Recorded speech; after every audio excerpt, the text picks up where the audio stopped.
appris à nettoyer, vous apprendrez l'épaulé jeté, vous allez apprendre à faire un overhead squat, et d'après ce que j'ai déjà vu, ça va bien se passer, mais pas très bien. Qu'est-ce qui rend ces mouvements difficiles? Ce sont les aspects neurologiques. Il faut apprendre ces mouvements. Quand je parle d'apprendre, je suis ici. Quand je parle d'apprendre, je suis ici. Ces mouvements sont dérivés à parts égales d'ici et d'ici. Je suis aussi ici.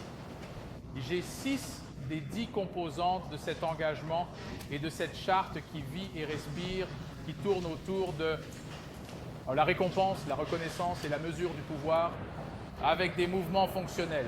Elle me place dans ce système.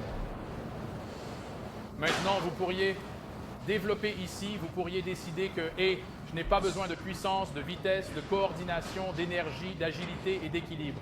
Nous avons entendu dire que ces mouvements sont trop compliqués à enseigner aux gens, aux soldats, aux mères, aux enfants. Il n'est pas nécessaire de savoir comment faire une saccade. Quand est-ce que j'aurai un jour? Je suis trop grand pour faire de la gym. Pour profiter des avantages d'être sur les anneaux, c'est un engagement à abandonner cela. Laissez-moi vous montrer l'impact que cela a. Si je devais mettre le maximum énergie exprimable sur cet axe et de mettre l'application productive de la force ici. Ce dont je parle, c'est de la quantité de chaleur. Quelle quantité d'énergie chimique, biochimique, quelle quantité de chaleur j'émets dans le système sur cet axe, et celui-ci représente la quantité de travail que j'accomplis. Ce que vous verrez, c'est que ce n'est pas une bonne situation. Nous sommes là, nous émettons, nous réalisons très peu de choses et nous travaillons très dur. Vous avez compris? C'est comme une crise d'épilepsie. Et c'est un mauvais moyen d'aller au magasin, même si on finit par se frayer un chemin jusqu'au magasin, vous vous apercevrez que vous avez dépensé beaucoup plus d'énergie que vous n'en auriez dépensé en marchant. L'un est efficace, l'autre est inefficace. L'idéal serait de pouvoir accomplir des tonnes de travail tout en consommant peu d'énergie. C'est ce que nous souhaitons dans l'idéal. Admettons-le, c'est un endroit plutôt mauvais et c'est un endroit plutôt bon. Qu'est-ce que c'est? Quelle est la métrique le long de cet arc? Je vais vous dire, c'est la qualité du mouvement, c'est la technique. Si vous voulez une application productive de la force, vous avez intérêt à avoir un ensemble de compétences, ou vous ne le ferez pas. Vous n'arriverez pas à suivre Nicole qui descend les escaliers avec la cloison sèche. Où est Chris Bloom? Juste ici. Chris, tu ne pourrais pas si je vous avais tous les deux. Tu es un jeune soldat costaud. Si je vous demandais de descendre les escaliers avec Nicole et des plaques de plâtre, je vous dirais que vous auriez plus de chances d'arriver en bas sans que quelqu'un ne tombe ou ne lâche une charge avec elle en descendant les escaliers. Pas avec vous. Pourquoi? Parce qu'il ne peut pas tenir une charge au-dessus de sa tête et la maintenir dans le plan frontal. Elle tombe vers l'avant. Il est ici sans rien. Qu'est-ce qui va se passer quand je vais mettre 3 feuilles de plaque au plâtre? Il fait une tête, pas Nicole. Si vous en doutez, on pourrait faire une démonstration. L'application productive de la force dépend de la technique. Elle dépend de la technique. Je veux que tu apprennes à nettoyer. Et comment arracher et comment secouer? Parce que c'est essentiel pour une production maximale. L'application productive de la force, c'est essentiel. Il y a 2 limites à la capacité d'exprimer avec succès le travail d'achèvement. Avec succès, un travail d'achèvement réussi, il y a 2 limites. L'une d'entre elles est d'ordre biologique. Avez-vous suffisamment d'endurance cardio-respiratoire, de résistance, de force? Êtes-vous suffisamment souple? Si la mécanique n'est pas bonne, vous ne pourrez pas le faire. Si vous n'avez pas la technique, vous ne pourrez pas le faire. Et de le faire, je ne peux négliger aucun de ces éléments. Maintenance, apparemment, l'intensité et la technique sont en contradiction. Et je veux faire des distinctions ici, juste brièvement. Je veux regarder la technique, la mécanique, la forme et le style. La mécanique, c'est la physique du mouvement. Quand je parle de vitesse angulaire, de moment, de ligne médiane rigide, quand je parle de physique, je parle de mécanique. Lorsque je parle de la méthode qui m'aidera à accomplir le mouvement avec succès, je suis sur un terrain de sport ici et je parle en quelque sorte de technique. Alors, lorsque j'attache des valeurs normatives, je parle de bonne mécanique, de mauvaise mécanique, de bonne technique, de mauvaise technique, je parle de forme.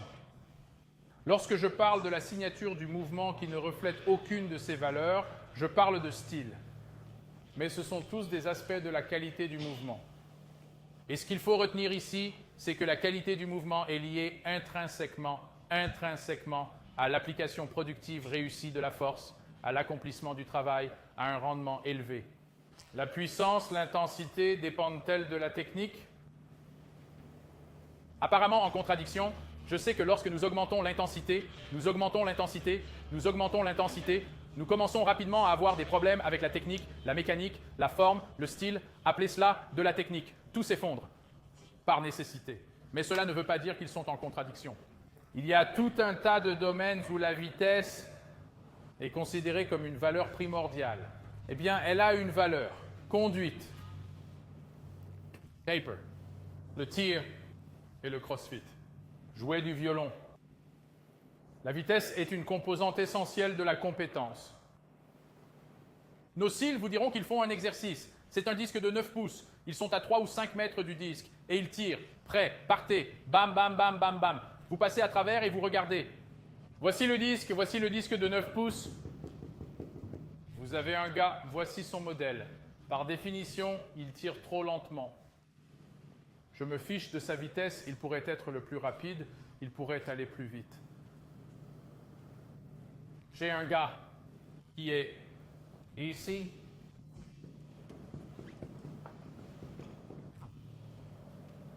Trop rapide. Je me fiche de savoir s'il allait lentement, il pourrait être le plus lent, il va trop vite, il faut qu'il ralentisse et qu'il rentre. On l'a à AD20. Il y en a environ 8 ici. 20 ici, bon travail. Quelle que soit la vitesse à laquelle il est allé, n'est-ce pas intéressant? Vous allez travailler comme secrétaire de direction pour quelqu'un et vous tapez 300 mots à la minute. Vous battez tous les records, n'est-ce pas? Avec 4000 erreurs. Quel est votre travail? Vous devriez discuter avec Nicole. Il n'y a pas de faute. Mais vous regardez chaque lettre descendre péniblement parce qu'elle la cherche. Elle va trouver la bonne. Une précision parfaite dans sa frappe et une faible vitesse. Il y a un juste milieu qui correspond à ce que nous recherchons, que ce soit pour éteindre des incendies, jouer du violon ou faire du crossfit.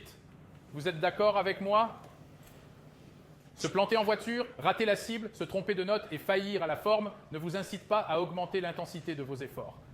Ne vous incite pas à augmenter votre intensité ou votre vitesse. C'est une conséquence inéluctable et inévitable de son développement. Vous me présentez quelqu'un qui ne fait jamais d'erreur et qui ne développe pas ses compétences, qui ne devient pas rapide. Vous avez compris? Donc, est-ce que je veux une forte intensité ou est-ce que je veux du bon temps? La réponse est oui. Oui, c'est la réponse. C'est comme si nous devions nous rencontrer au déjeuner aujourd'hui et que je disais, monsieur, voici le marché. Voulez-vous que j'arrive à l'heure ou au bon endroit? Eh bien, oui. Je veux que vous soyez au bon endroit et à l'heure. L'un sans l'autre ne vaut rien. C'est la même chose ici. Ce n'est pas quelque chose que j'ai décidé. Ce n'est pas au cœur de notre programme. C'est au cœur du monde réel. C'est ainsi que fonctionne l'univers. Une fois que l'intensité est définie comme l'application productive de la force, l'achèvement de « c'est notre objectif », l'intensité, ce que vous allez voir, c'est qu'au cœur de tout ça, il y a la technique. Supposons qu'un gars fasse ce pull-up, ce miraculeux 1,51.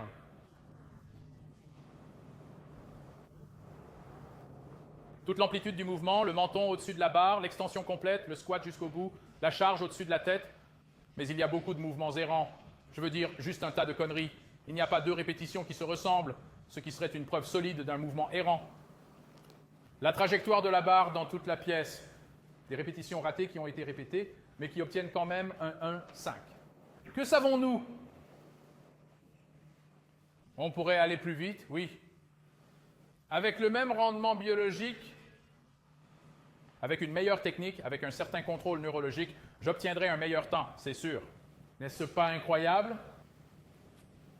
Regardez où nous sommes allés. Nous sommes passés de la prescription de l'Arix à la puissance, de la puissance à la forme physique.